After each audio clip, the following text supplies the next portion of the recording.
Joining me now is Matt Terrill. He's a former chief of staff for Marco Rubio during his 2016 presidential bid. He's going to help us break all this down. I got to ask you, Matt, how do you think this plays out with Brian Kemp? Because I was in Georgia for the last 2 weeks. I was at a couple of Kemp events, and Herschel Walker would come out, and it did sort of feel awkward. Like he was like supporting Walker, but he wouldn't go all the way there.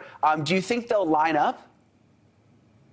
Yeah, well, thanks for having me. And look, to your point, that was then and this is now, and these are two very different elections. We're now in the runoff, and every day that this race in Georgia is about Republicans picking up control in the Senate is a good day for Herschel Walker. The second this race in Georgia turns about not that, that's not as good of a day. So right now, all eyes are on Georgia, and whether it's Governor Kemp or whether it's Republicans across Georgia or even national Republicans coming into the state to support Herschel Walker, given the stakes are so high right now, you're likely going to see that party unity and a lot of Republican support right now for Herschel Walker. Given that control of the Senate is at stake, that's actually helping Herschel Walker right now in terms of some momentum, many would argue, and energy, and to your point, getting a lot of these Republicans on board to support his candidacy.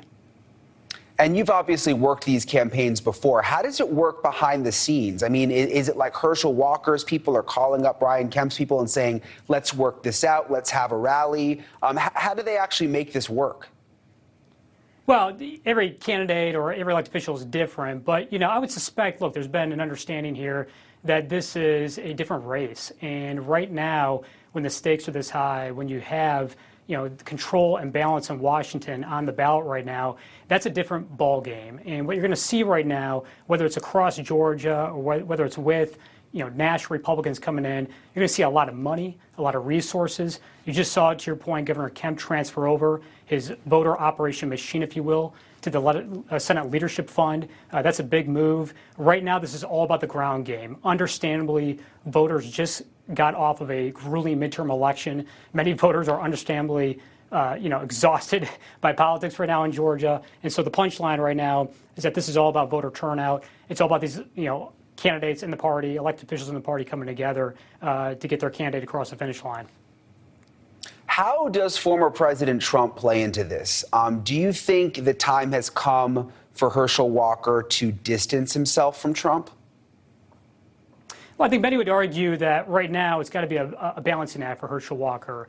On one end, there are still a lot of Republicans across Georgia right now who still support and stand with the former president. And so to that point, given that we're in a runoff, where a runoff is all about turnout, it's about the ground game. It's about getting those folks to be going out and doing, to get out the vote efforts, the phone calls, the mail, knocking on the doors. That comes from base volunteers. And many of those base volunteers right now, they're in lockstep with the former president. So Herschel Walker needs to continue to embrace that and lean into that. But to your point, it's not the voters who voted for Herschel Walker in the general or for Senator Warnock. It's about the voters who didn't. And that's roughly 80,000 voters who didn't cast their ballots for Senator Warnock or for Herschel Walker. Many would argue that those 80,000 votes went to the Libertarian candidate in the general election. They probably went away from Herschel Walker. Right now, the goal for Herschel Walker needs to be find a way to break through to those roughly 80,000 voters who voted for the third-party candidate last time. He needs to try and get to those voters this time around. That's a balancing act, certainly, to your point. Yeah, I was wondering, is this runoff going to be more about getting people who already support one of the candidates to get out and vote again, or do they have to try to go after people who are undecided? Because I would just think in Georgia, with all the ads and everything they've been through over the last couple of months, that people would have pretty much made up their mind by now.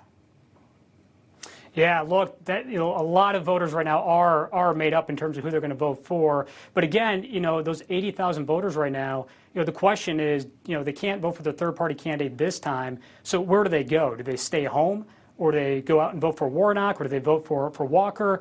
That's the real point right here. It is that sliver, that small sector of voters, to your point, who are going to really decide this runoff election. We saw a very close general election that just took place. Right now, it's about getting to those independent, frankly, undecided voters. It's a very slim electorate that is that case.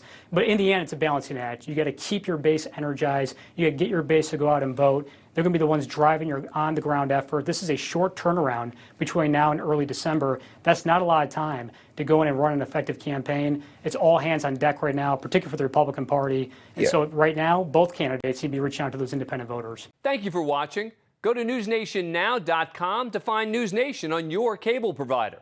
And don't forget to click the red subscribe button below to get more of NewsNation's fact-driven, unbiased coverage.